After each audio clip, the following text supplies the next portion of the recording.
me clearly, clearly show me. I will wait for thee. Show me clearly, clearly show me. I will wait for thee. I will wait for thee.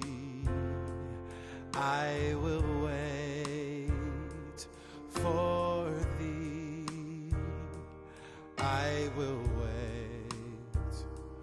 I will wait for thee. Show me clearly, clearly show me. I will wait for thee. Show me clearly, clearly show me. I will wait for thee. I will wait for thee. I will wait for thee. I will wait. I will wait for thee.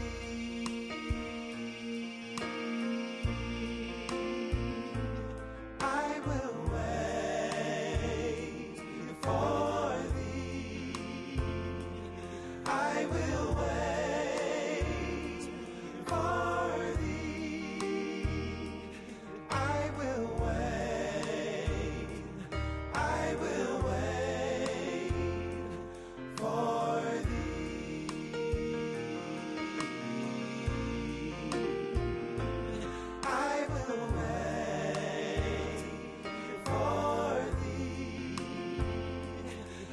will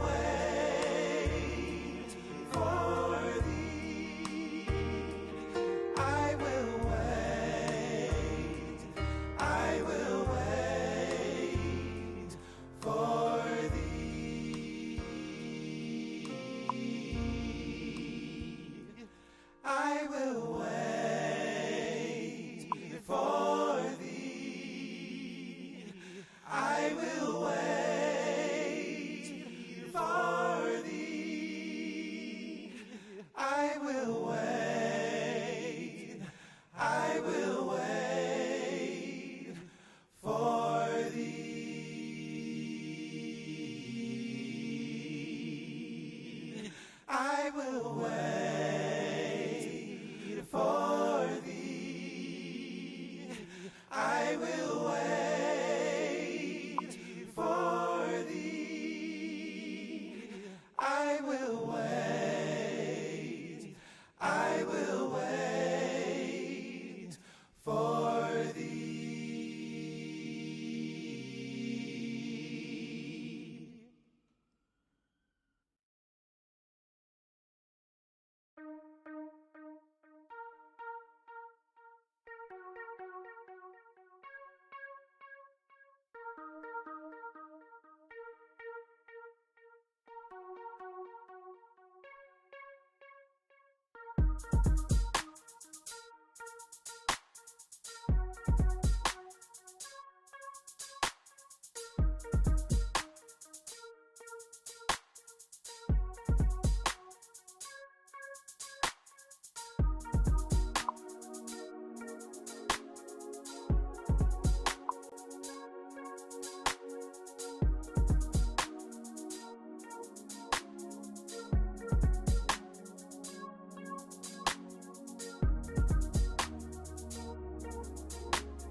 look at me?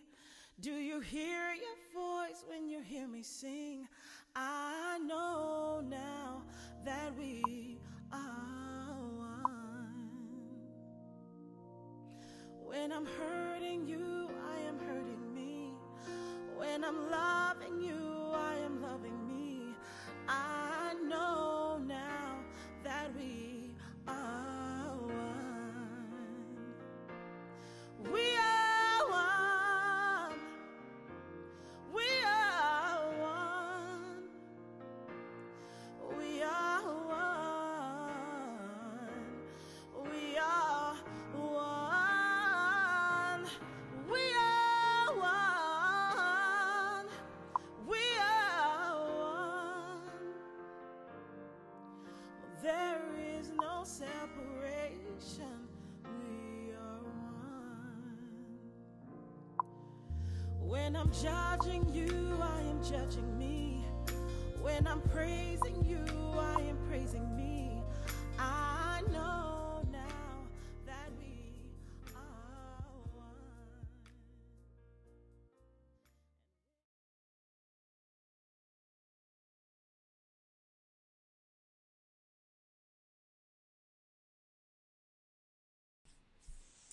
Hey, happy Sunday, everybody. Welcome again to the Thrive Masterclass live stream. It is so good to see you. It is so good to be here with you. We see so many of you already saying hey and shouting us out. Sunday. Good morning. Good morning. We are connected from all over the country and all over the world as we look at the comments that are coming in. So let us get started, as we always do, with prayer. And today our prayer champion, Nick Bullitt, will lead us in prayer. Good morning, CSC. It is so great to connect with all of you today. Let's take this moment to ground and connect in prayer, closing our eyes and taking in 3 breaths. Breathing in and release. Breathing in and releasing. Last one, breathing in and releasing. In this moment, I am here now. I recognize that there is one power, one presence, one substance, called by so many different names. But in this moment, I choose to call you Mother, Father, God. I choose to call you infinite love and light, universal spirit, divine love, the one. You are everything. You are all that is and all that ever could be and all that ever was. Everything. And as you are everything, I know that I am one with you. I know that I'm always connected to you, inextricably linked to you. And as I know this to be true for me, I know this to be true for everyone in our community. I know this to be true for everyone in this world. All of us are connected to you in the divine rhythm and flow of life. And here in this moment, I am in complete gratitude for technology, that you are moving and flowing in technology, that each and every one of us are able to tap in, tune in, and connect to each other, to source, to the truth, to this message, that there are services that are going on all over the world today, virtually, that technology is moving and flowing throughout the entire world so that there can be community and connection and the experience of love and appreciation and gratitude, so that each and every one of us can recognize the abundance and the prosperity that is still moving and flowing in this world, even in the midst of this pandemic. I give thanks for our pastors, for giving us the word and the message today, for grounding us in truth today. I give thanks for everyone in our community that is an essential worker, everyone that is in our community that is on the front lines, everyone that is in our community and beyond, that is working as a truck driver, that is working to deal with the community and the food, that is working to deal with the safety of us. Everyone that is moving in divine flow and in divine harmony, that is allowing these numbers to drop. I give thanks for our community that is holding those of us that are grieving, those of us that are in mourning, those of us that have experienced loss in our families, with our friends, with those that we love, those that we know in our workplaces. I give thanks for our community for wrapping and holding and hugging us up with love, knowing that this experience will pass, knowing that we will be on the other side of this experience. So right here, right now, we ground and we connect to this moment and to this experience and to this teaching that is coming and to this truth that is on its way and into this community. We are wrapping each other in love, in laughter, in connection, and in smiles, and in truth. I simply release this prayer and this knowing back into source, back into cause, knowing that it is already met and received. And together we say, Amen, Ashe, and so it is. And so it is. So it is. So it is. Thank you, Nick. So we have, of course, as we always do, a few announcements. But the first thing I want to make sure, if any of you are tuning in, streaming in, connecting at whatever point that you're watching this for the first time, please take a look at this number and text welcome to that number, 347-472-1078. We want to add you to our mailing list. This will be a beautiful way for us to stay in touch with you and keep you up to date with what's happening with us at CSC. Also, we're sharing out study links and other resources that can be helpful throughout the duration of this masterclass. So you want to be able to get that info and welcome. Thank you for being here. Every week we've had, I think at least 15 to 20 new people that have joined us. And so we want to stay in touch with you. We want to be connected to you. So as I said, we do have a few other announcements, a few things that we want to make sure that you're aware of. So the first thing is, of course, we want you to know about what's available every week at CSC. Every Wednesday morning at 7 a.m., we pray. We pray. We start with the reading from the daily word, and then one of our prayer champions leads us in prayer. The information to connect is right here on the screen. You'll also see that there's a playback number. And so that means that you can hear the prayer, the recorded prayer, at any time during the week. So today, if you wanted to tap into the vibration of prayer, or tomorrow, you could use that playback number. Just call in, wait. It'll ask you for a code, but you actually don't need it. Just wait on the line and it will play the most recent prayer. You always have access to that. And we're grateful to see that so many people access this prayer line and access this prayer day in and day out at all times of the day, because it is available 24/7. So if you don't already have this information locked in your phones, please do, so that you can connect with us on Wednesday morning. The other thing we want you to know is that you can email a prayer request. One of the things that we do when we have our services in person, we have the Leave Your Worries at the Door altar, where you're able to come in when you come into service and actually write down whatever's on your heart and mind. Let that burden go, let that thing go, so you can be present, ready, and available for service. And so we want to make sure that you can still do that, even as we are meeting virtually and streaming in this way. So you can always send an email to prayerchampions@celebratioSC.org. And we, Pastor Yolanda and myself, along with the prayer champions, will be holding the highest watch. We'll be holding the highest knowing the truth with you, knowing that things are always working out for you and that all things are possible. So always feel free to use that email and add yourself to the prayer list. And when you do that, when you type out that email, prayer request, whatever it is, whatever length it is, and you hit the send button, it's gone. It's released, and know that it's being held. It's the same ritual of releasing whatever it is, your worry, your doubt, your fear, your anxiety. Write it down, and when you hit send, release it. Imagine that it's gone. It's being taken care of by this divine mind. And then take a nice breath in and feel what release feels like. It's a vibration that right now many of us are holding things very tight and very close. And when we get into the habit of writing it down and releasing it, we begin to feel so much better even in the moment. So definitely access that. Yes. The other thing, we want to give you an update.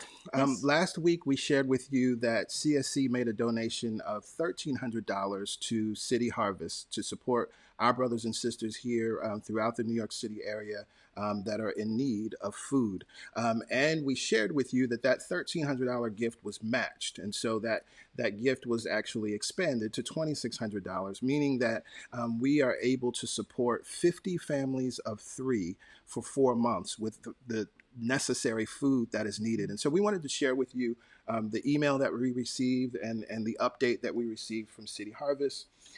Thank you for your wonderful gift to City Harvest. We are touched by your generosity. Your donation will make a significant difference with our COVID-19 response during this challenging time as we deliver essential food to an increasing number of New Yorkers in need. We have already secured 80 truckloads of shelf-stable food with more on the way.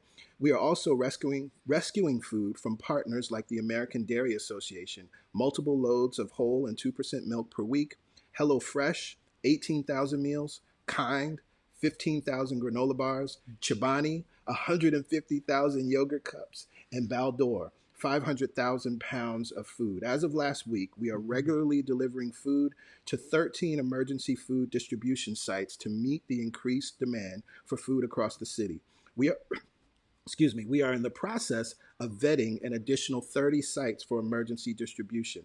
Between March and September 2020, we plan to rescue and deliver 48 million pounds of food to New Yorkers in need. Yes. This is approximately 10 million pounds more than this same period last year as we work to meet the staggering need for food. So we wanted to share that bit with you to let you know how you are making an impact, to let you know and understand how you are actually being love in action. Yes. Because we believe that we can talk metaphysical truth, we can teach and learn how the law works, but if you cannot and do not show up as love when it is needed, all of that other stuff is useless. So as we're studying and as we're doing this work, yes, we must study, and we're spiritual people and we're metaphysical truth students. All of that is wonderful, but we must. Love is the highest law, right? Yes. Love is really the only It's law. the only law. Right. And so we must continue to show up as love. We're excited because there are more things coming that we're just waiting to announce, but there's some more ways that we're going to be able to impact this entire country and impact our brothers and sisters in real, tangible ways. Absolutely. And that's the thing at CSC. We always try to find the most inspired way in which we can support and love and serve. And right now we can't physically be there, but we can take these inspired ideas to give as an organization, individually, and support those in need of our love and our assistance. So Yes. Thank you, CSC. Yes. We will keep listening for the God ideas, and we will keep implementing the God ideas even from our home. Absolutely. Always. So in this moment, it is time. We're going to go within, and PY is going to lead us so masterfully in meditation. So I invite you to get comfortable, get still, and go within. Yes. This month, we have been focusing on the affirmation and on really the truth underneath everything, that we are one with all that is. And as I said, I've chosen this affirmation to be in alignment with the text that we're studying this month, where Butterworth talks about this allness, that each of us is the eachness within the allness, or as we like to say, an individualized expression of this all-loving, powerful unfolding and energy and life force. And as I also like to say, it's great to read all these things and to say yes, but unless you can feel God within yourself, and unless you realize that you are one with all that is, right wherever you are in your experience, God is. And so let's do that right now. Let's go beyond just reading the words on the page, and let's tap into the realization that I am one with all that is, and that each of us is one with all that is. So closing our eyes. And as we close our eyes, we begin this subtle process of relaxation. By just closing the eyes, we begin to signal the body that it's time to relax.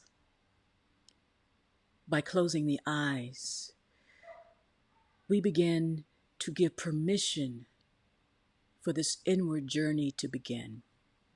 By closing the eyes, we realize and recognize that there is something beyond physical sight. And so let's make our way there now on the breath.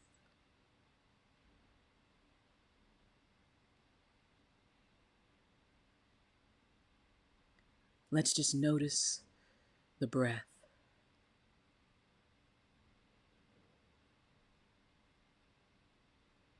Passing no judgment on the breath, whether it feels deep or shallow. Letting our mind relax and just notice the breath.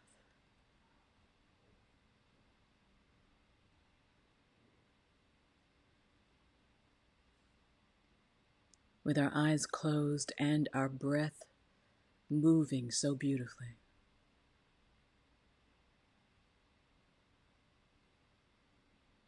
We may notice sounds on the outside, but we notice the physical sensation and the experience dropping into the all right here and right now.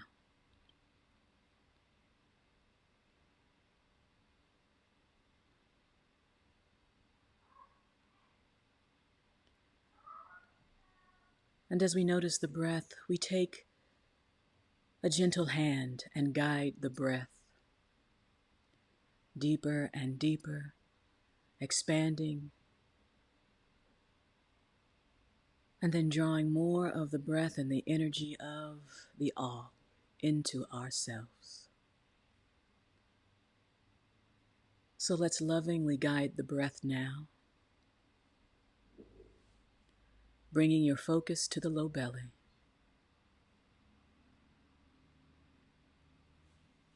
Inhale through the low belly together. Inhale. Hold it there. Open the mouth and release. Maybe moving beyond where there is air. Inhale through the low belly again, making that contact, expanding the belly, the front and the back and the sides of the body. Hold it there. Open the mouth and release.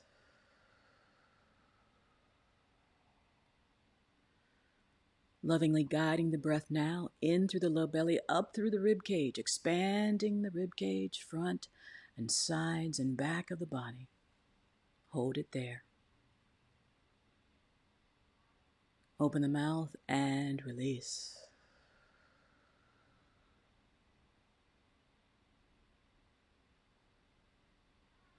Again, inhaling through the low belly, up through the rib cage, expanding, making room for more of the all. And releasing. Now lovingly guiding the breath up through the heart, center of the chest, expanding. Holding it there. And releasing. One more time. In through the low belly, all the way up through the heart, full breath. Slowing down that emergency response, that fear response, making room for the love response, holding it there. Open the mouth and release.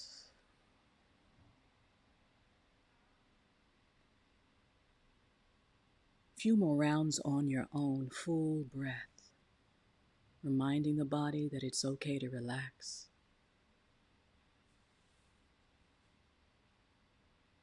Releasing when you're ready.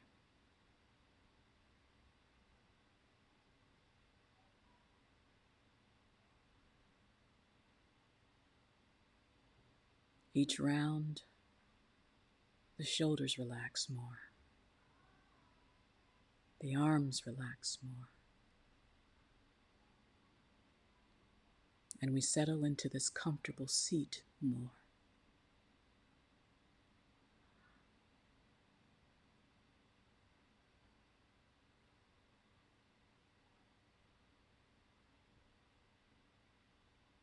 And from this full breath in, breathing in now together, holding it there at the top. New set point, new reality, new now moment.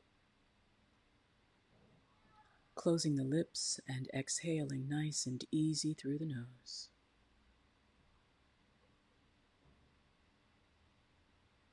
Notice the path of the breath in and out through the nose. Drawing more of love in through the nostrils, cool on the way in, warmed by the presence of love within on the exhale.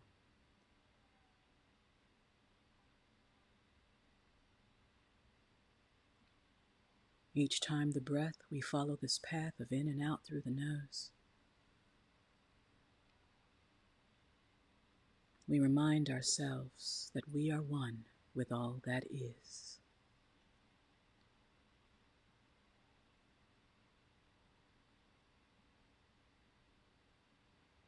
Each time we follow this path, the mind goes to where the treasure is, the seat of the all.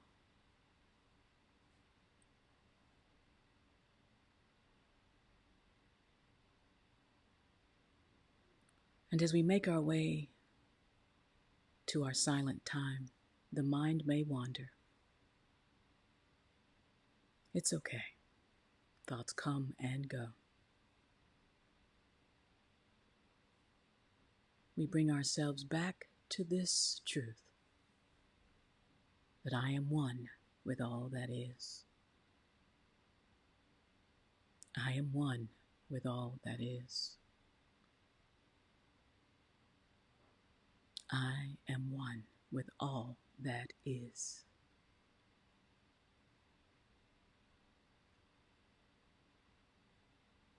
Relax into your awareness of this truth. I will monitor the time. You take the journey and let love lead the way.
With our eyes closed,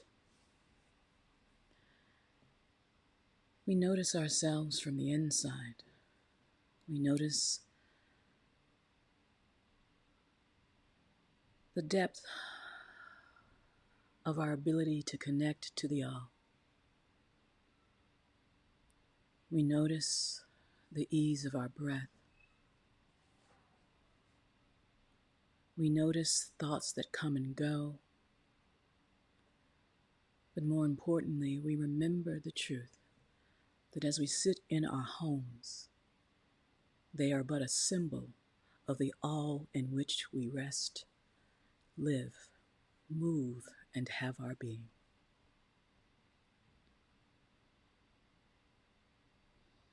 Let us remember this week. We are one with all that is. Slowly begin with the eyes closed to bring yourself back now. Maybe you notice the body a little more. Maybe you take a deeper breath now. Maybe you stretch a little and wiggle the fingers and the toes, signaling the release of energy, the movement of energy, and the continued connection to Source. Bring your palms together at heart center. And nice and easy, lightly press the thumbs into the sternum right there where the heart chakra is, and bow your chin to your fingertips, elongating the back of the neck and the spine. Slowly flutter the eyes open, taking as much time as you need for a nice soft gaze. Taking in a point on the floor in front of you. Now inhale, raise the chin, raise the gaze. Namaste.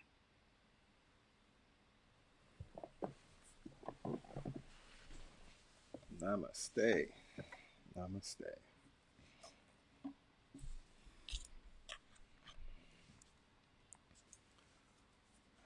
Yes, thank you, PY. You're welcome.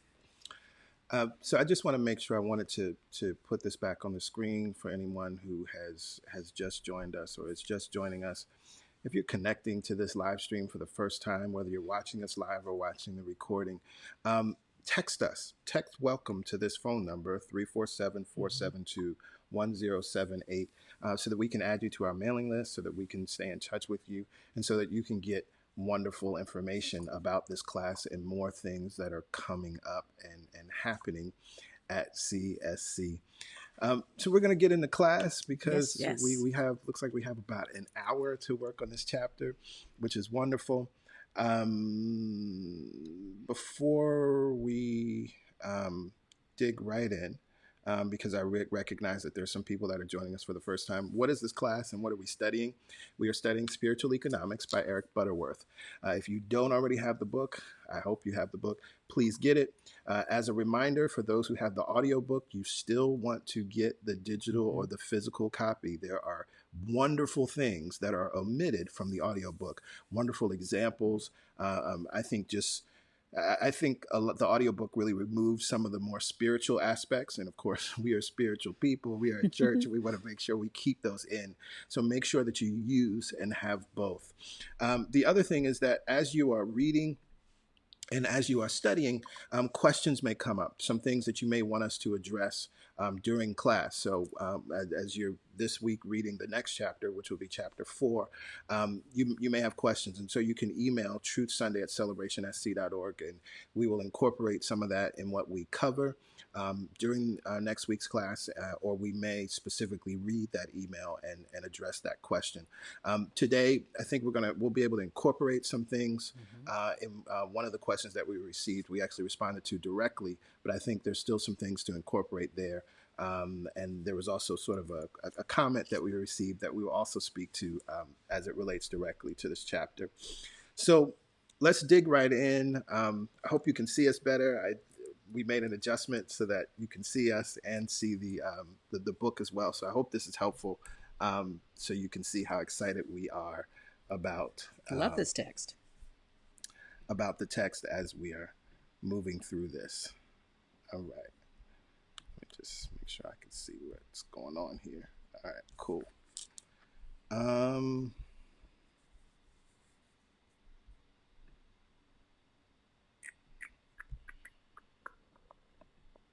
All right.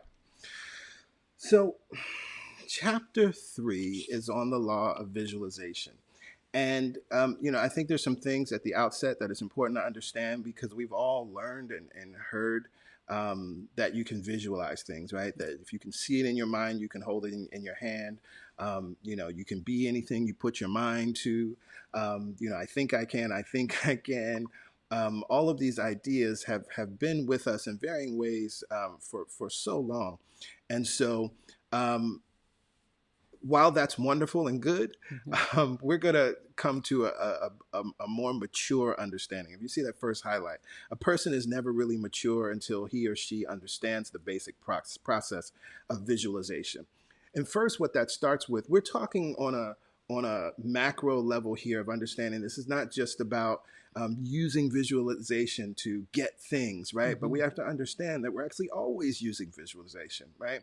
And so Butterworth talks about this. We have been conditioned to believe that life is lived from the outside in. We see things out there and we react with attitudes and feelings about them. Without question, what we see is as it is. Seeing is believing. This may give rise to defeatist comments such as, what are you going to do? It's just the way things are. Right. But what's interesting, he goes on and he says that sight is an interesting phenomenon. Things seen fall on the retina of the eye upside down, as in a camera. Through the nerve endings that are sensitive to light, we get the picture distributed over several recording points. However, by the miracle of vision, we do not see all the points. They are all transformed into one solid view. Even more, what the mind sees is not this solid picture that is communicated to the brain. This is very important. But what your awareness has conditioned you to see. In other words, seeing is not believing. Believing is seeing. You see things not as they are, but as you are. And I encourage you now, this is something for your study. There's a sermon that we did, I Can't Believe My Eyes, right? And it was talking about, we highlighted some other beautiful things. You may have heard about, there's a tribe that doesn't have the word in their language for the color green. So they can't identify it. It doesn't exist for them, right? And so even being shown a spectrum of colors and being shown green, they don't see it, they can't name it because it doesn't exist in their world, right? And so this is absolutely true. It's a beautiful thing to understand how the brain works just on a physical level. We're not even getting into the metaphysical, right? When we understand that, just that alone can start to shift and change how you respond to things and how you react to things and what's really going on in your life. Because the truth is, believing is seeing. So we only see what we really believe. Another sermon, and this actually speaks to, because we received a question about racism and injustice, and we have a playlist, Metaphysics, Racism, and Injustice on YouTube, and one of the sermons there is what happens when you believe a lie, right? And so one of the things that people of color must overcome is the ultimate lie of racism. Like race itself is a lie. And so everything that happens after that is based on that primary lie. Race doesn't exist. There's only humanity, right? And so when we understand that believing is seeing, and if you were raised to believe that the color of your skin means something negative about you, this is why we do so much work talking about worthiness. This is why we sing about worthiness, because we recognize that people of color must start with that belief. It also reminds me of power versus force, and understanding that as we move up the scale from apathy and depression and anger, after anger is pride, right? And we see that happened within the African American community. This is what the 60s and 70s were all about. This is why Say It Loud, I'm Black and I'm Proud happened. This is why there was a new consciousness of understanding and embracing Africa, where prior to that, you didn't want to embrace Africa because your images were what you saw in the Tarzan movies. And so you don't want to be that. You don't want to have any connection to this beautiful continent and all of the countries that make up this beautiful continent. And so when you understand that, when just that idea of believing is seeing, this is why it's so incredibly important. And we're going to talk more in the chapter about it. Why what we believe about ourselves, Absolutely, our gender, just our physical attributes, all of these things make an incredible difference of then how our life out pictures and how we interpret what's going on in our lives. Absolutely. And once that picture is formed, subconsciously, unconsciously, we just keep finding ways to reaffirm it for ourselves. And that's what begins to show up. Mm-hmm. The more we believe this, the more we see it, and then it confirms it. And the more we believe it, it becomes this cycle. Mm-hmm. And so we have to begin to implement a different way of thinking, being, and then seeing. Yes. Absolute truth. Absolute truth. Okay, so I'm just going to skip down to the next highlight. When you understand the law of visualization, you will realize that the greatest need is not to set it right, but to see it rightly. Mm-hmm. Right seeing is one of the most important keys to the effective demonstration of truth.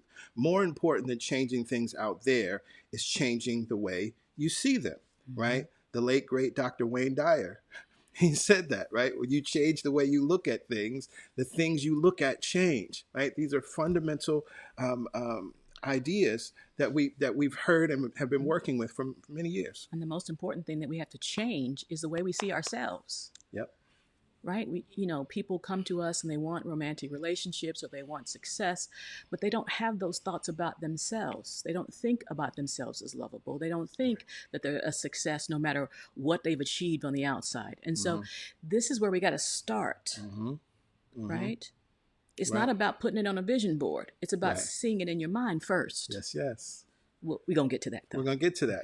And another thing, I think it's beautiful to kind of bring all these things together. This is why we sing songs. This song, My Name is Royalty, which again is on YouTube, right? And we're affirming my name is success. Mm-hmm. My name is freedom, right? We're impacting and affirming what our self-image is, right? That's who I am. My name is healed, right? My name is royalty, right? And so then that's why I've decided. Yes, Lord have mercy. I have decided to live according to my name, right? I'm choosing now not just to say it, not just to affirm it, but I'm choosing now to live like my name is success, live like my name is freedom, live like my name is royalty. And we talk about it all the time. You wouldn't respond to something that was not your name. Mm-hmm. So why have you wouldn't respond if someone said, called you Susan and that wasn't your name, you wouldn't respond to it. So why are we responding? Why are we responding to these thoughts that someone else thinks about us and making it our name? Why are we doing that? Yes. And so we move on. Having conceived and deeply felt something or experience, you have actually created the condition in mind that makes a particular result inevitable. It is fundamental law. And so this is kind of a synthesis right there of what the law of visualization is all about. Conceiving in mind, deeply feeling it within, right? Deeply felt something or experience. You have actually created the condition in mind that makes a particular result inevitable. It's fundamental law. And this is what we do. Knowingly and unknowingly, for the wanted and unwanted, we create the condition in mind that then makes it plausible, that makes it possible, that makes it inevitable. It's fundamental law, right? And so here's a beautiful example in this next paragraph, and this is something that's not in the audio. One of the most effective ways in which we use this law of visualization, and also by which we can understand it, is in worry. Worry is based on the belief that some undesirable condition already exists. Worriers vividly picture in mind the undesirable condition they are worrying about. Thus, according to Thomas Troward, because they see and feel the end, they will the means to the realization of the end. This is why Job said, for the thing that I fear comes upon me. Of course, because in the fear and anxiety, he was visualizing the end and creating the means in mind for its manifestation. This is the way mind unvaryingly works. Mm-hmm. And I think this is beautiful for us to understand. We say it all the time. We can't say it enough. The law is always in operation. The law is not just in operation. You're not just manifesting when you get the lover, the car, the house, whatever that thing is, when you get the job or the new business or the $1 million check. That's not like, oh yeah, I'm manifesting. It's working now, right? No, it's always working. It's always working. And how do we know? Because worry. We can look at how we worry, and we're doing the very same thing. We're doing the very same thing that we just talked about. This idea of conceiving in mind, deeply feeling something, thus creating the conditions. And if we ponder that long enough, right? Because one worry is not going to outpicture in your life, right? 2 or 3 worries aren't going to outpicture in your life. But it is that habitual, repetitive thinking about it. This is one of the reasons why we're doing this class, to support you in developing repetitive thoughts, a conception in your mind that's different than what you may be getting in the news, or maybe different than what some of the conversations with your friends or family are having. That's different than just a random conversation in the grocery store. But you get to affirm something true, different rather, for yourself. Conceive that, feel that deeply, and then you're creating the conditions. Absolutely. And as I like to say, the body doesn't know the difference. So if you're conceiving worry in your mind and feeling it deeply, your body begins to respond as if there is something to fear, worry about, flee, right? Feel anxiety about, and then it just stays there. The body then keeps the score. It just keeps holding on to it and keep out picturing to confirm, yes, what I'm feeling in my body is correct. So you have to conceive of a different idea in mind. Now, does that mean that we ignore the realities or the facts? Of course not. But it does mean that we support ourselves in moving to a different way of seeing the world and therefore being in the world. Absolutely. Absolutely. And so he takes us into this example. And I don't know if this example is in the audio or not, but a man who had the full care of his invalid mother tells of his experience with the negative use of visualization. He says, for 8 years, I had been filled with fear that I would lose my job and and be unable to continue with her expensive treatments. It was a source of perpetual worry in my mind. 8 years of visualizing a condition, constantly willing the means to the realization of the end. Because it is an inexorable law, it might be a miracle if it did not happen, as he had so persistently visualized it. And happen it did. He lost the job. How very sad. How unjust. Fortunately, he didn't listen to his pitying friends, for as a student of truth, he belatedly discovered what he had been doing. He began to reverse the process, seeing himself in a secure and well-paying job. In time came new opportunities and eventual success. He freely acknowledges today that the whole experience was a turning point in his life, for he learned a great lesson in the discovery of how one can creatively misuse a fundamental metaphysical law. And that's all that's happening for any of us when the unwanted shows up. It's not an indictment on your ability to demonstrate. It's just a misuse of law. That's all. And the beauty of this law and the grace of law is that you still can change your mind. Once something shows up that's unwanted, or you become aware of something unwanted, you still have the same law to access. It's not saying, oh, you didn't use it properly, right? It's not your 3rd grade teacher, right? It's not checking your handwriting. It just responds to the new thought, the new impression. Right? And if we have been impressing ourselves with worry and fear and doubt, or in this case, I'm not good enough, right? Subconsciously, we do things even in that job that would support us in not being enough. And then we lose, quote unquote, the job. And we're like, well, how did that happen? Well, I've carried these thoughts for a long time. 8 years. 8 years. And then the body begins to, and the mind begins to do things unconsciously to support, because your experience cannot work in opposition to your thought. That would be counter to the law. So it has to support it in every way possible. It's just the way it works. And I love here that we see how lovingly the law responded, right? Once he chose to reverse the process, right? And I think there's a sermon on YouTube, Reverse the Thought, Reverse the Condition. I'm pretty sure that's there, right? He reversed the process, but the law wasn't like, well, you messed up last time. What you really think you're going to do it this time? Right. No.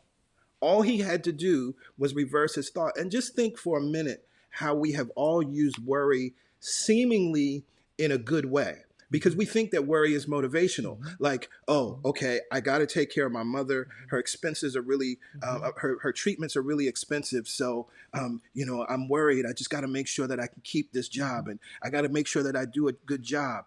All of that from the vibration of worry, right? And so then inevitably, inevitably that vibration, those conditions that have been created. And as we're talking about creating conditions, another way to think about this is to think about a garden, right? And all of the things that need to be done to prepare, when you have to prepare the soil. I think we did a series on that. The seed, the soil, the tree, the fruit, I right? feel like Elizabeth Warren. We had a sermon for that. Right. We got a series for that. We got a plan. Right. So you could go back to that series. But when you think about, when we're talking about creating the conditions, it's just like creating the conditions to grow something, right? We were watching a video yesterday. It was with Charlie Wilson, and he was in his backyard or front yard, I don't know, but I was admiring the lemon trees in his yard. And so you think about the things that are required, right? Yes, you need the seed, but the soil has to be prepared to receive the seed. And I remember in that sermon, I talked about tilth and the things that are required, what the soil needs to have, and the qualities of the soil in order to be able to receive the seed. Because the seed can be perfect. The seed can be good, as the seed would be the thought. But if the soil is not prepared and ready, then it's meaningless, right? You've lost the whole game already. And so when we talk about creating conditions, that's what we're doing. It's just like a gardener or a farmer that tills the soil and prepares the soil and nurtures the soil and does all sorts of wonderful things, crop rotation, to make sure that the soil is where it needs to be. That's what we're doing, right? So when we reverse the process, that's the first thing we got to do. Dig all that mess up, get it out, let it go, let it go, let it go. Right. No more seeds of worry. No more seeds of worry. And it really is. We think that if we worry, we have control over the situation, right? Because the mind is active. The mind is thinking, and according to what you believe, it may or may not be thinking if you're in the past and worrying about the future. But it's this idea that worry means that we've got it under control. And actually, it's the opposite. Right. Because when we're in fear, doubt, and worry, we're not actually thinking or open to the possibility of inspired ideas. We have fixated on an idea, thinking it's controlling the situation, when in fact it is not. Right. It's actually the opposite. There is no way that you can be in the vibration of fear, doubt, and worry and in the vibration of inspired ideas. They are on a completely different frequency. Completely. And so if you want to do anything, give up your worry. Yeah. Yes. That's it right there. And we see y'all. I see y'all are feeling this word. Y'all are feeling this teaching, and it's beautiful. Yes, no more seeds of worry. I love it. And so as we move through this chapter, he then takes us to, right, this is why Jesus said, do not judge by appearances, but judge with right judgment. Politicians are known to view with alarm as they evaluate the condition of the economy. Economic forecasters may also predict chaos in the marketplace. However, you have a choice. You can decide where you are going to throw the weight of your consciousness, and the welfare of the nation as a whole is determined by the attitude of we, the people. More and more economists are coming to agree that this word economy does not refer to a monolithic entity, but rather to a financial climate chiefly influenced by the collective consciousness of the populace. This is why the economist has such a difficult time predicting economic trends, because no one really knows how 200 million people are going to feel tomorrow. Right. And this is an incredibly important piece to understand as we think about where we are right here and now in this time in history, that we actually influence the economy. And so this is why it's incredibly important that we're using the law of visualization, that we're using our power of expectation in a way that has us expecting powerful and positive outcomes. Right. I even think it's interesting when we think about 45, President Trump. He's trying to do this, right? He's trying because he's aware of how some of this stuff works and has used it, with varying degrees of success.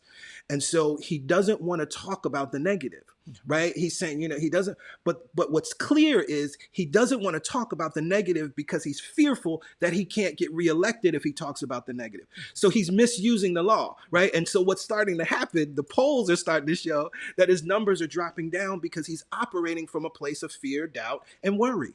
Right. And so that's why he's trying. He doesn't want to talk about the death numbers. He doesn't even want to acknowledge that people are in grief and mourning because he thinks that then he would be giving that energy. But again, what's clear is he's only doing that. He's resisting from a place of fear. Right. So Right. we go to the root of our belief, not just this sweet affirmation that we want to think. And he's just a large scale example of what we all do, right? I'm not going to think about that. I'm not going to think about that. But your vibration, you're already thinking about it. Yep. So we call it up and then we replace it with some truth, right? Yes, What is yes. it that I want to believe? And why am I believing what I believe? And we get to the root of that. He's not there. He's misusing the law. Right. Right. Absolutely. Absolutely. And so we move on. Thus, when Jesus said, do not judge by appearances, but judge with right judgment, he is saying that if we live in the belief that our experience is totally dependent on what happens to us, what happens? We become tentative, cautious, even a little paranoid, and every changing condition has the power to pull our strings, to determine how we're going to think and act. Right? Excuse me. And so that's why we can't do that. We hear the news, we see what's going on, we hear the millions of job loss numbers, and we hear the comparisons to the Great Depression and the Great Recession. All of that is true. But if we let that be the only thing, right? It says if we're totally dependent on that, then what happens? We become tentative. We become caught. Well, what should I do? Should I do this? Should I start this business? Should I pay this bill? Should I invest in this way? Should I hold on to this money? Should I buy that gift? Right? All of a sudden, everything is weighed by these beliefs and thoughts that are coming from one source, right? And it literally pulls our strings to determine how we're going to think and act. And that's what we get to shift. It is a terrible way to live, yet it is probably true that it is the way that most people do live. And it's also true that many people might have the opposite, right? They're like, there's nothing I can do anyway, so let me spend every last dime I have, right? We were watching a video of someone the other day. People are out there just spending in fear, not from a place that it feels good, not from a place that there's more than enough, but, this is all I have, or let me get this right now because it's on sale. All of this kind of thinking is still supporting the same idea that there's not enough, that I won't have enough, that I'm not enough. And I just want to check in because I'm seeing this comment, and this is important, right? Tired of people in the news predicting our future, really tired of just fear talking. They're all predicting the economy every single day. So let's get out of this conversation about because you're giving them power, right? They will have their opinion. We live in a world of infinite possibility, infinite ideas, infinite information. There will always be someone that has a differing perspective or opinion than you. You ain't got to be tired of it. What you must do is put the focus of your attention. It's like, oh, okay, that's what they think is true. That's what they're believing. God bless them. What do I believe is true? Right. What is true for me? Right. Because otherwise we're still kind of in a victim place and we're blaming people. And so then again, we're not going to be in the place of receiving inspired ideas and know what it is for us to do. Right. There's nothing wrong with having information, right? Don't we all feel good when we have information, facts? It's what we choose to do and think and believe based on those facts. That is where we have the power and take the power back. Right.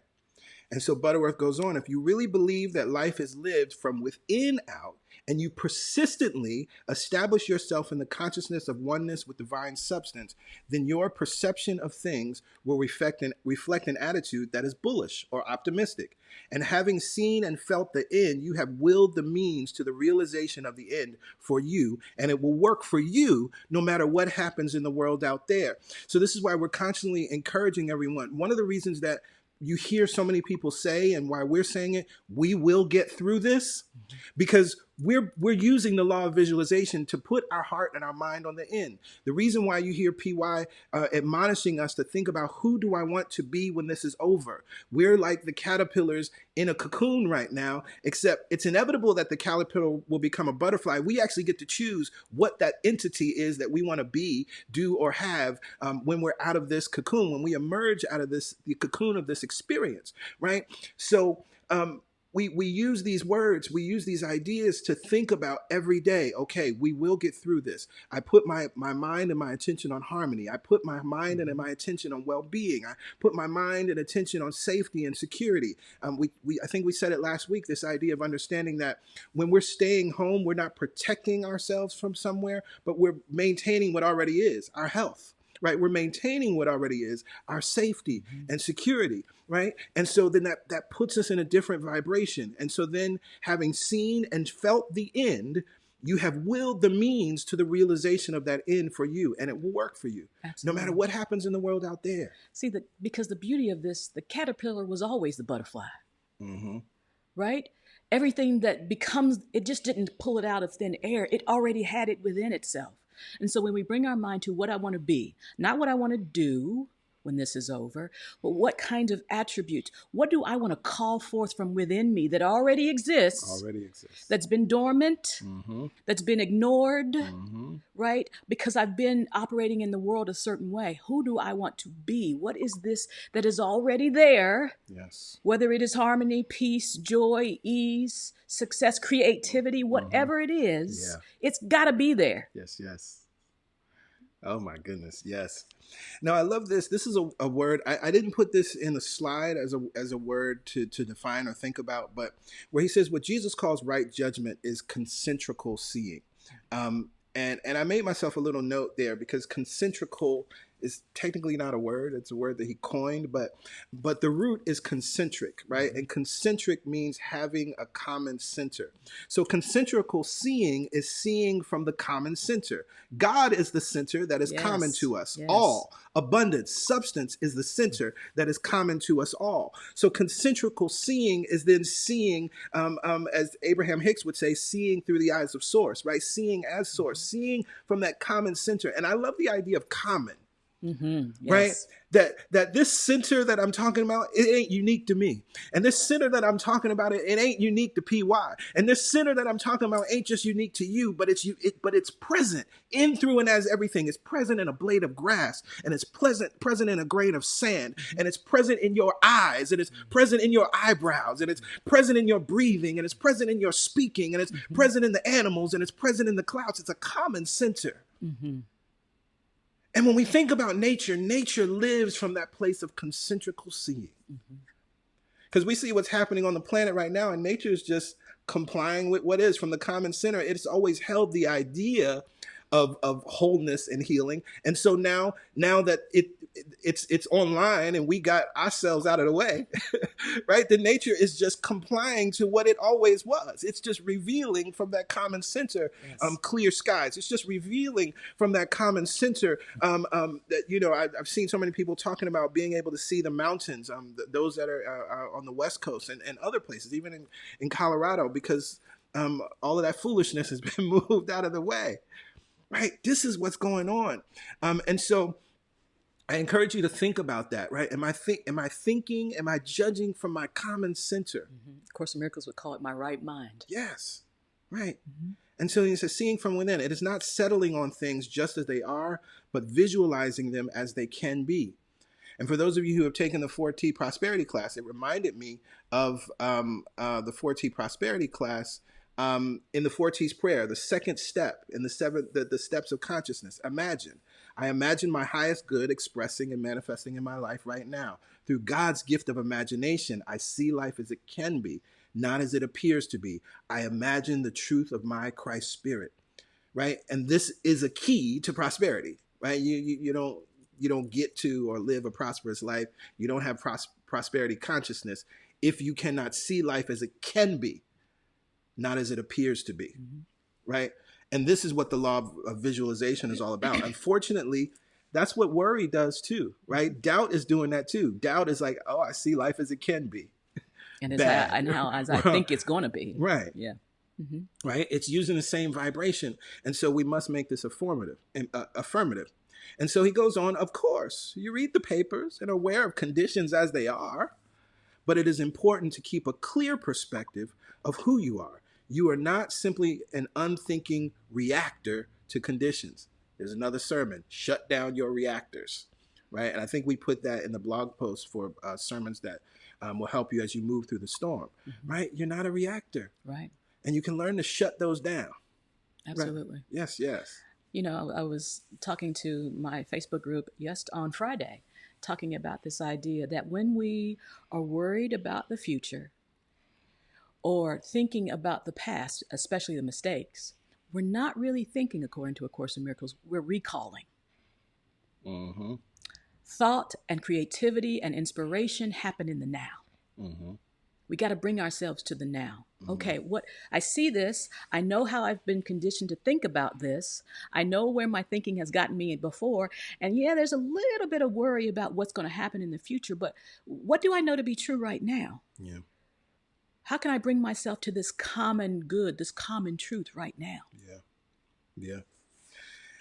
Now I'm going to jump ahead So much good in a your life. bit because well, actually we're right here because this is, I think if we don't touch on anything else today, there's a teaching here that I think is important. And I'm sure, some people, as they read this part, your feelings might have got hurt a little bit. But we're going to talk about why we're in agreement with this section and also give you a deeper understanding of why it's true. And so he says, now let's be clear on what we mean by visualization. We do not suggest that you sit around imaging bags of gold. There is a widespread practice of what is called treasure mapping, right, or also known as vision boarding, where one naively cuts out pictures from magazines that suggest the image of affluence and success and pastes them on a carefully designed poster to be displayed, where it will regularly impress itself on one's subconscious mind in a patently gross materialization of a beautiful spiritual law. One is subtly misled into the worship of mammon. It is like removing the lens from your glasses and replacing them with gold coins. You may feel rich, seeing only gold, but you will see precious little else. This isn't what we are referring to. We are not talking about seeing things, cars, houses, jobs, jewels, and so forth, but rather seeing from a consciousness of ever-present substance, which will become the magnetic force that draws the things to you, but without any of them ever becoming the object of your life. We might have made some people a little upset with that one. Now, I recognize that, and I'm seeing the comments, right? Some people's feelings were hurt. Yes. Right? And so we're going to take you. Let's just everybody relax. We're going to break it down. Right. And so we're going to take you into the deeper teaching of understanding why this is true. And we had actually received an email about this because we do a process in 4 T's. And while we may think that it's vision boarding or treasure mapping, in 4 T's, we don't do that, right? What it's actually called is we're creating an I am map. And so we're going to give you a little bit of insight into that because I think as you shift and you hear this and may want to put down your vision board, then there's an opportunity for you to create an I am map. Or put down the book because you like your vision board, right? We want to clear it up. And so it's something you can use for yourself, for your benefit. Yeah, absolutely. Absolutely. So let's take a look at this teaching. And this is something that we talk about often at CSC, but it's so incredibly relevant to what we're talking about right now. So we're going to look at this PDF, and I think we have to understand the 4 stages of spiritual consciousness, and understanding where these spiritual tools fall along the line, because then we can understand why Eric Butterworth is asking us to put down vision boarding. So the stages of spiritual consciousness, these are 4 stages. This comes from Dr. Michael Beckwith. We're grateful for the insight and teaching that he has given to us. And this is all rooted in the life visioning process. And so stage 1 is the place where most people find themselves, and most of the world, unfortunately, is living in this stage. It's the to me stage. It's the victim stage. It's the stage where we believe and think that life is governed by external forces and things are happening to us, that we have no control, no appearance of control. This is the place in our life where stuff happens and we might ask, why is this happening to me? Why is this always happening to me? This is the place in our life where we would be upset what someone does and we would say, you made me feel this way. You disrespected me, right? All of these different things because we're living in this victim place. And so the opportunity to move out of the victim stage is the opportunity to give up blame and to give up shame, right? So sometimes that blame is self-inflicted, and that's what creates shame, right? Shame and guilt. And so we recognize that the victim stage, stage 1, there's absolutely no power there. No power. And you're really just like what we just talked about. You're being pulled by the string, by the strings. You're being pulled by the news or some other people. And your moods, your emotions, how you show up in the world is really based on what someone else is doing, saying, or not saying. And so when you're willing to give up blame and shame, as most of you are and many of you are, then we move into stage 2. And this is where we are introduced to these teachings, right? This is where we find new thought. This is where you watch The Secret for the first time, and you're now learning the to it stage, the law stage, that there are things you can use like affirmations, and there are things you can use like visualization in the way that one would use it in a vision board, and even the effective use of affirmative prayer, because now you're realizing I can control my thoughts and I can control my life. This is where the idea of I create my reality, right? That's where all of that is. And we recognize that this is a necessary and beautiful step and stage in the unfoldment of our consciousness, of our spiritual consciousness, but it's not all that there is, right? And so it's a stage in your growth of development, because as we are in this place of I can think this thought and things manifest and I can create my reality, we still think we're the ones, subtly, we think that it's still by our power and by our might. Subtly, we still think we're the ones that are doing the work, right? And so in order to move out of this stage, we give up control and power. See, cutting up stuff and putting it on a board, you're in control of that, right? And it's important. It's an important stage, right? That we're moved from that victim place where there's nothing I can do. I'm just at the mercy of everyone and everything, and it's important, right? And so we don't discredit its usefulness. No, we just keep evolving on our process in terms of stages, right? And unconsciously, what we're doing, we're treating the law and we're treating life like Santa Claus, right? But with the vision board process, it's technically no different than a Christmas list, right? And so we move, the opportunity again is to give up control and power to move to stage 3. Now, what we say here at CSC, we teach stage 3 and 4. This is what our work is. PY and I are here to support you in understanding, embracing, and living from stage 3 and 4. Now, stage 3 is the through me stage. It's the vessel stage. This is where we get into advanced tools. This is where visioning works. And the thing about visioning that's different than visualization, instead of, we don't, as Reverend Michael loves to say, we don't tell God what to do. We use visioning to tap into, to catch the frequency of what God or what life or what love is already doing. So then I no longer have to put images up on a screen because I recognize, or on a piece of paper, because I recognize there's something called love. There's something called universal good. There's something called divine intelligence that intelligently wants to express in, through, and as me. And I'm a willing vessel. I'm here. I'm saying, use me, God. I'm here. Here's my hands. Here's my feet, right? Use all that I am and express through me in a beautiful and powerful way. So this is where the meditation is beneficial, but it requires a mindset of openness.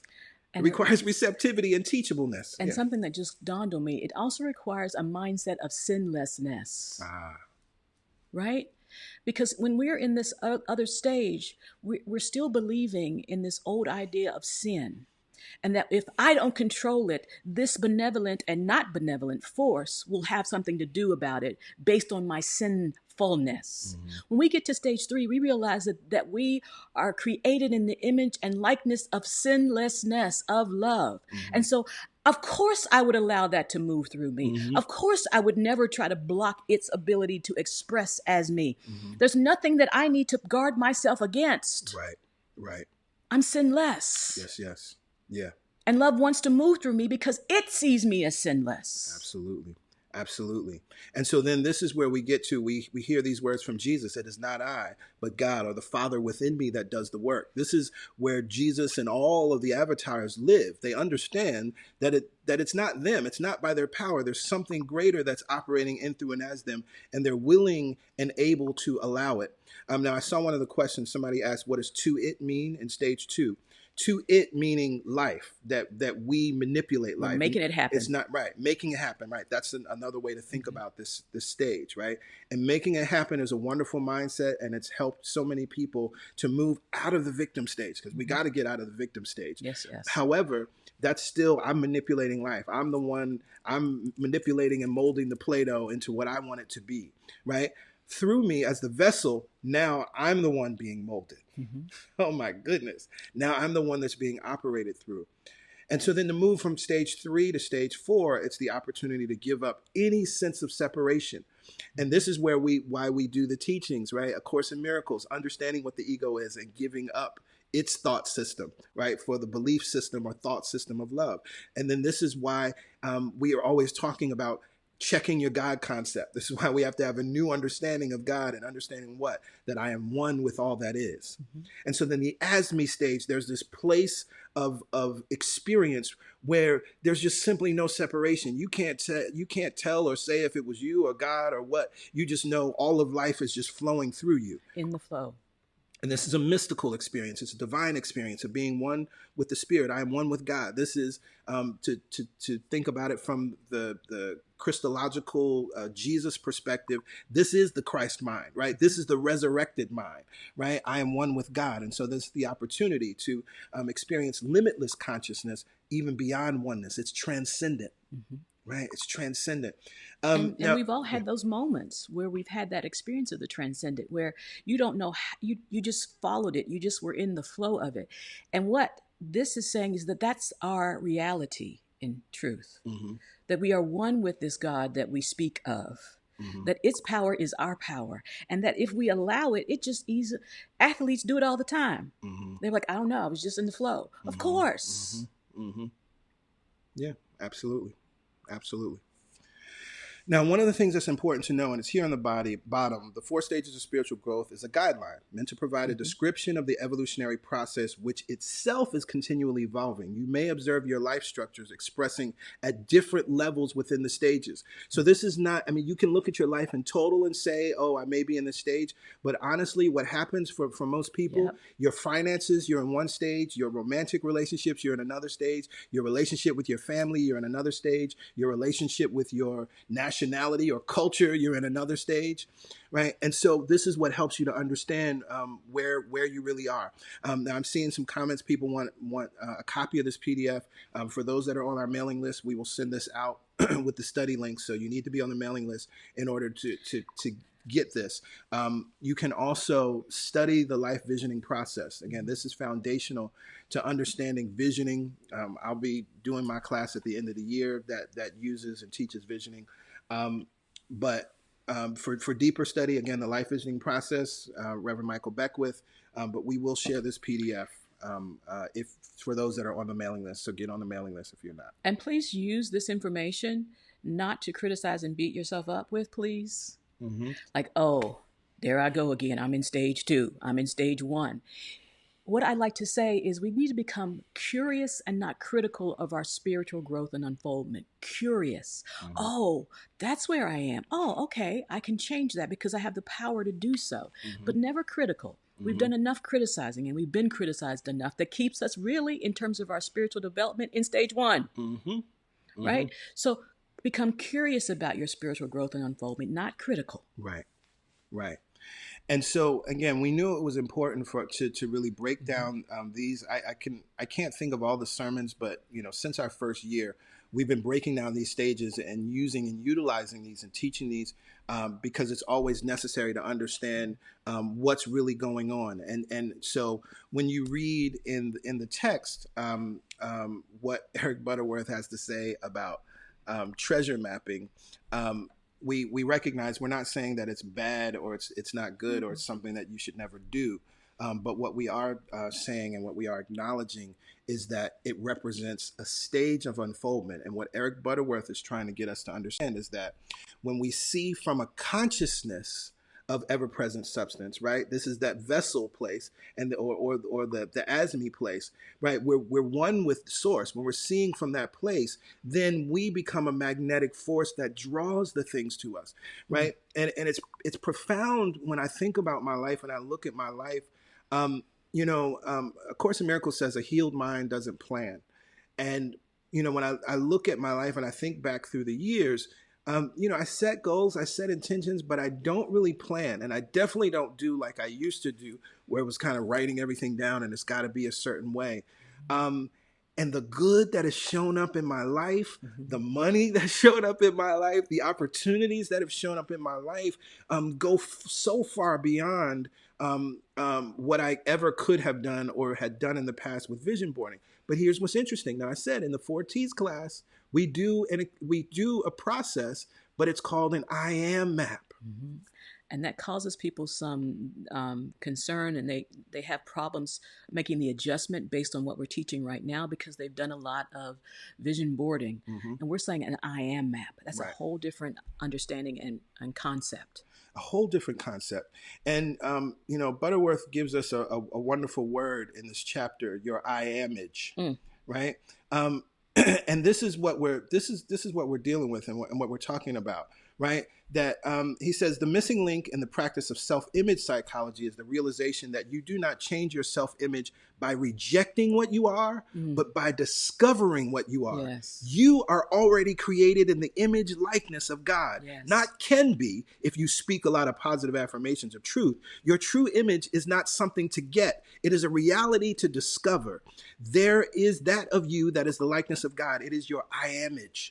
And so an I am map, if you want to create something, right? Create it from that perspective. Put I am in the middle, or I amage. And now what are the things that you want to be? What are those attributes that then create the magnetic force that then bring to you the money, the house, the car, the lover, the business, all of the other things, but you're drawing it from your I am. From the discovery of what you really are, not what you can be because you affirmed it, not what you can be because you said, I am worthy, I am worthy, I am worthy, I am worthy, I am prosperous, I am prosperous. No, not because of that, but because it's true.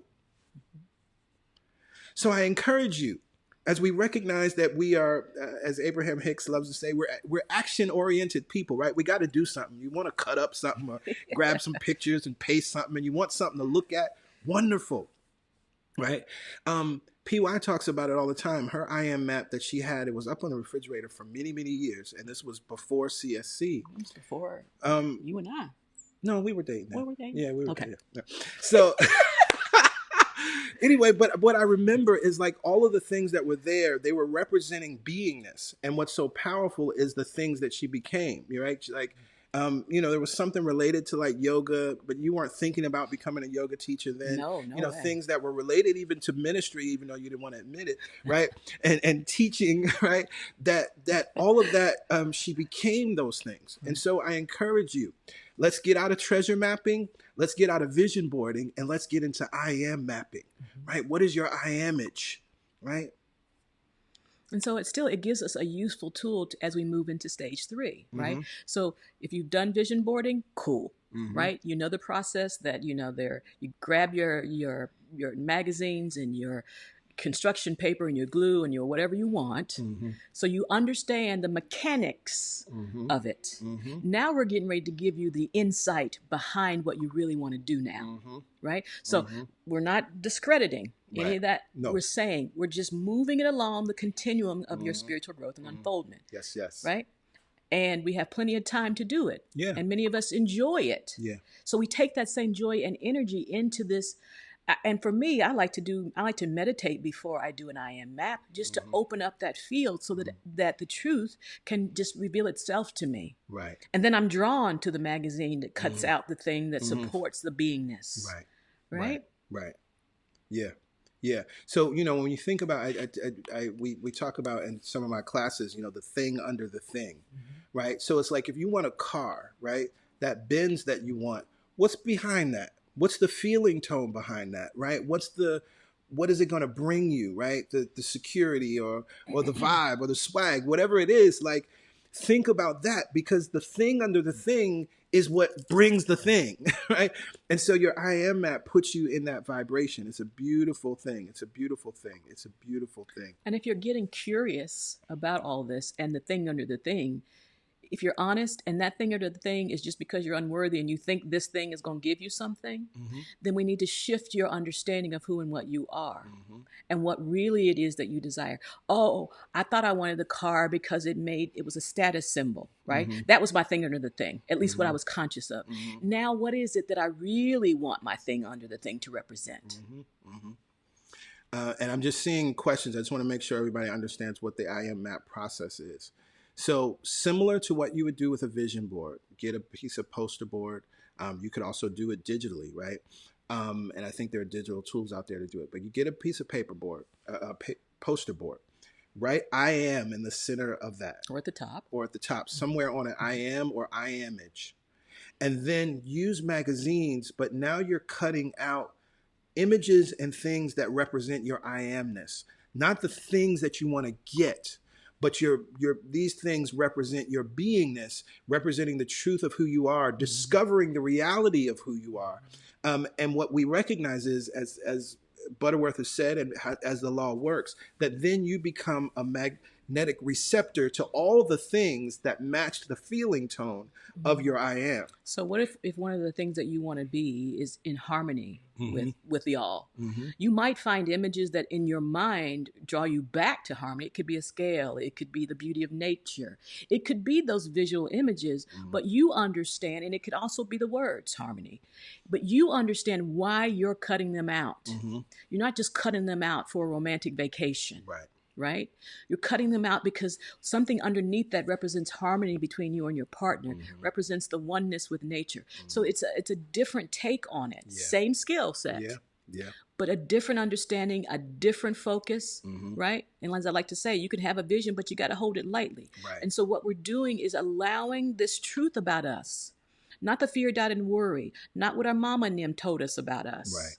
We're allowing this centeredness of us to speak. And the rest of this paragraph is so powerful. This is what you really are, what you have always been. You can never be less. Oh, you may identify yourself as less and thus project that awareness into your life experience. You may go along in all your affairs, seeing less and manifesting less. As the poet says, many persons die with all their music in them. But you can never be less than your I amage, for you were created with your very own divine potentiality and the power to fulfill it in a prosperous and successful life experience. How futile it is to try to get a success image. God succeeds every time a child is born. Right. I love A Course of Love. Woo! You are the accomplished. Yeah. You're the accomplished thing that has manifested from the mind that knew that what it was going to create was perfect.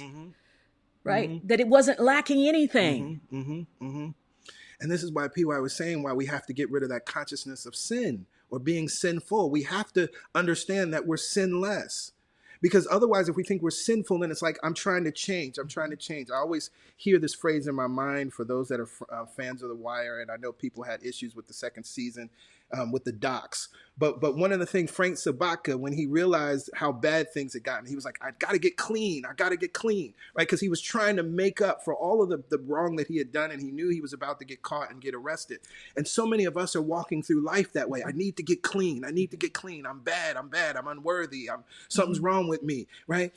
But you got to move out of that place, right? That you don't need to get clean. God succeeds every time a child is born. You are already a success. Cue the Hammond B3. Right? You don't need to get successful. You don't need to get a success image. You need to realize, recover, and understand that you're already a success, which is, again, why we affirm, please go listen to this song if you've never heard it. My name is success. My name is royalty. Right? We're not trying to get success. We're affirming what it already is. And here's the thing. Have we made mistakes? Yes. But as A Course in Miracles says, mistakes are for correction, not punishment. And so when we get curious, we don't take on that critical lens where, oh, there's something wrong with me. I begin to realize, oh, I have made some mistakes in my thinking that outpictured in my experience, mistakes in my thinking that became habitual behavior. Yes. But those are not being held by you, against you by unconditional love. Right? Yeah. Well, looking at the time, we're going to have to move forward. There is, for some reason, in this chapter, we didn't get a lot of affirmations in this chapter. But there was one good affirmation, and I think this slide is great. You can, this is the definition that I sort of culled from what Butterworth writes about I amage. The definition of I amage: your very own divine potentiality and the power to fulfill it in a prosperous and successful life experience. This is what you really are. what you have always been. You can never be less. That's your I amage. And there's one affirmation from this chapter. I see myself experiencing great success, for I am born to win, right? We live in the vibration of that. We're going to move on next week into the next chapter, which is going to be wonderful.